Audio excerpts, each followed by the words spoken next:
Pozdrav ekipa. Znam da se sad ne vidimo baš najbolje, ali danas ćemo odraditi promjenu pločica na njezinom SV-u.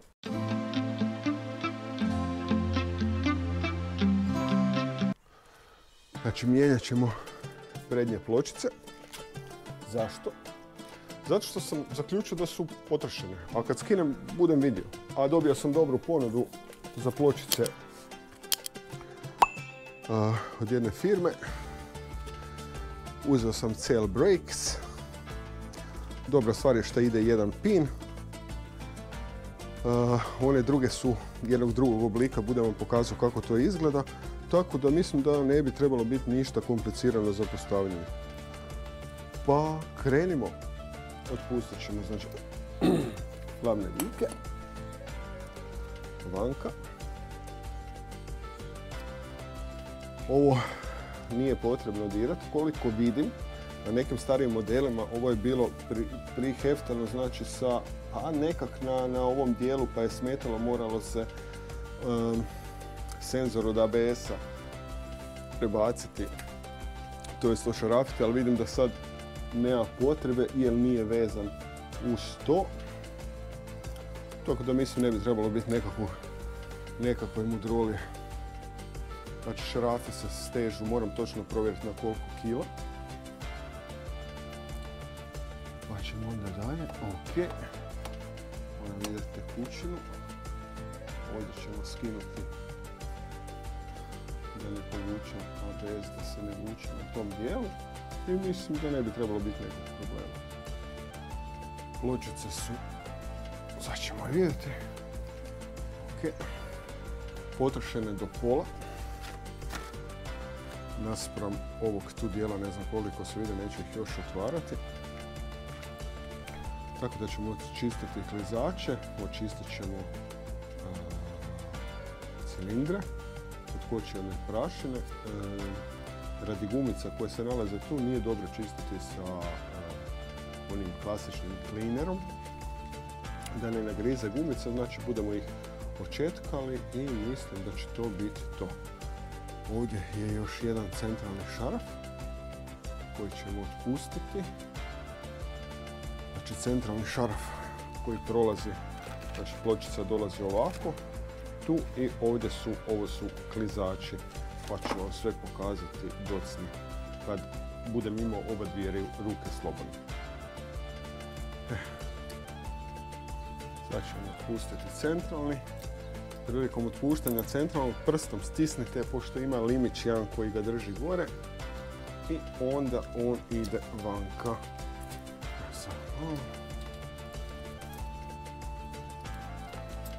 Danas je opet nekakvo nevrijeme bilo pa je i njega treba očistiti. Ok. I sada pločice pažljivo mogu ići vanka. Imaju još mesa, ali kad smo već riješili da to riješimo, pa da... Evo ga. Sad ćemo očistiti cilindre. Onda ćemo ih vratiti natrag, tako da stavimo ploče stare i da ih razmaknemo. To ću vam pokazati poslije. Ok. Sad ćemo vratiti ovo čisto da mi stoji tu, da mi ne visi na kablu.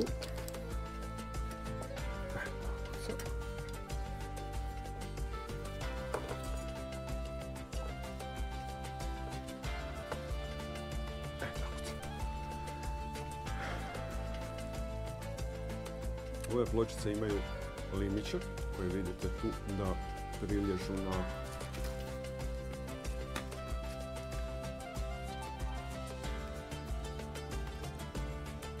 to je to originalno.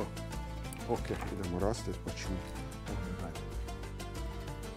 Stara pločica, nova pločica i sad da vidite meso i koliko ovdje ima mesa, još malo, ne? Ok, sad što treba? Treba skinuti ovaj limić koji se stavlja na zadnju stranu nove pločice. Njega ćemo lagano pomaknuti s ove strane da bi mogli izvući ovaj dio. I ako radite sa skalperom, pazite da se ne ubijete, porežete. Tokiko Originale, a ovo je talijanski brand, ali ok, bitno da odgovara sve. Ok, njega ćemo čistiti pa ćemo ga vratiti. Znači on dolazi sam tak se stisne i uđe u holder. Idemo očistiti sve pa ćemo sastaviti. Evo, očistili smo i stavili smo, nisam baš najbolje očistio, nisam baš toliko picezliran i obavezno ovo nemojte zaboraviti namazati sa tovatnu mašu, ali onak na debelo. Ko kad mažeš paštetu, lijepo namazati da to sjednete. Šala. Inače, na ovdje se stavlja i na dosjede i na klizač se stavlja bakrena mast. Zašto bakrena mast? Zato što ona drži jako visoke temperature. Ali je namazat, znači onak stvarno minimalno da klizač može lijepo raditi, da kočnica ne cvili, ne ferodu, znači koja ide po disku, ne? Nego ovu zadnju stranu gdje su klizači i ovi donji klizači. Znači to se maže, to ćemo pokazati kasnije sa bakrenom masom. Znači koji postupak se radi? Tu radi se i na drugom cilindru, ne? Pa sad idemo dalje. Evo ga ekipa, ne znam sad koliko ćete vidjeti. Počistio sam koliko sam mogao. I sad ćemo vratiti stare pločice da raširimo cilindre, da nove mogu ući unutra radi cilindra, ne? Bože, radi diska. I onda prelazimo na drugu stranu. Evo, to bi bilo to. Ovo je stavljeno i onda ću vam još, kad budemo vraćali, pokazati kako se maže sa mašću. Na ovo sam našao najšire, inače se ne radi to s tim, ali možemo se pripomoći.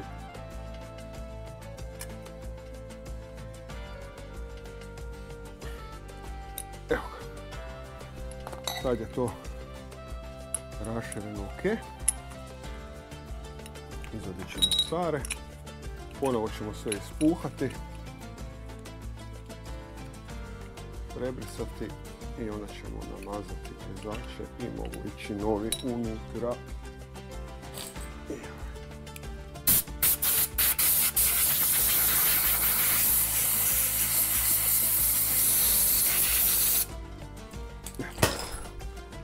Tako. Sad idem pripremiti ostatak, pa ćemo onda dalje.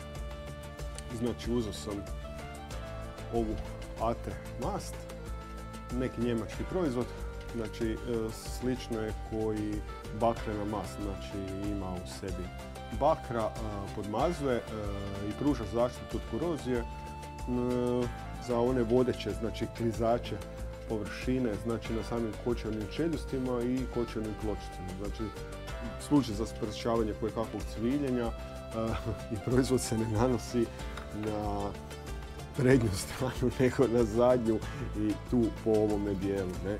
No, da ne bi neko krivo nešto napravio. Ok, i to ništa ekstra i ništa puno.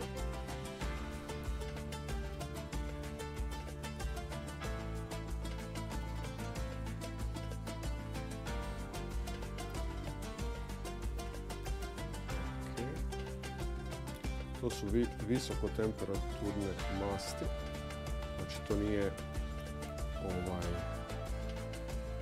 klasična mast, ona drži do 1000 nešto stupnjeva ako se ne varam.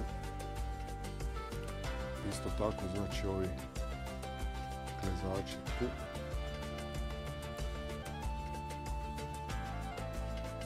Znači skroz malo.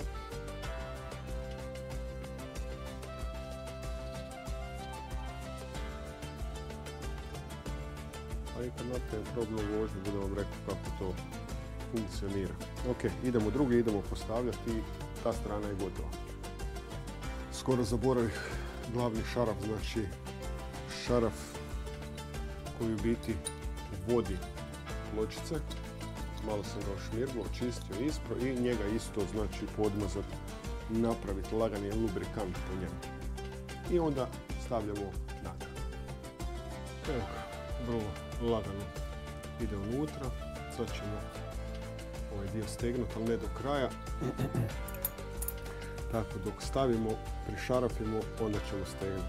Znači, za cijelo vrijeme ovog rada ni slučajno ne pipat gore kočnicu. Provjerite da vam posudica nije puna, jer kad vraćate cilindre, postoji mogućnost da nećete moći vratiti jer je posuda puna. Obavezno to provjerite, ako ne, naći malu špricu, ono što doktori koriste, i izvući malo tekućine van, da ima kud tekućina izvući van. To je to. Idemo sad postaviti gore i idemo na drugu stranu. Dobra stvar kod ovih kočnica je što se ne mora dirati ništa oko ovog ABS-a i nema dva klizača, nego ima jedan glavni. Tako da je to, mislim da su ove čelici kvalitetnije nego one što su prije bile na starijim verzijama. Mislim da je ovo 2019. Prema vamo idu druge. Ok, ovo se steže na nekih 2,5 ili 3,5 kg, to ću još provjeriti. Sad ćemo stegnuti još klizač. Ok. I to je to. Realno 10 minuta posla ako nema baš puno nekakve zezance. Vrlo jednostavno. Evo ga. Druga strana je riješena.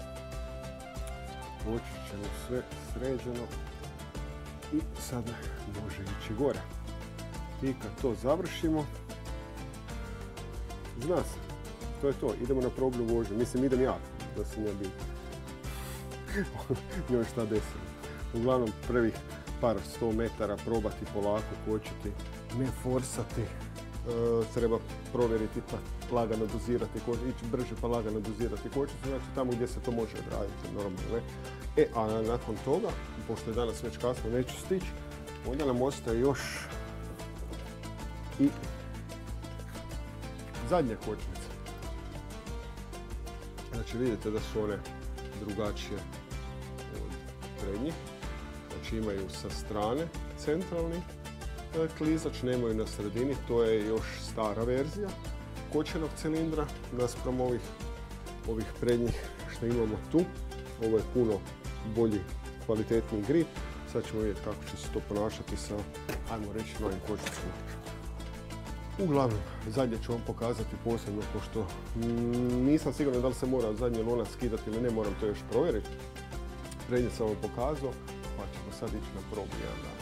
A do tada vidimo se u nekoj drugoj avanturi. Ako niste, pretplatite se, lajkajte, stisnite zvon. Pozdrav!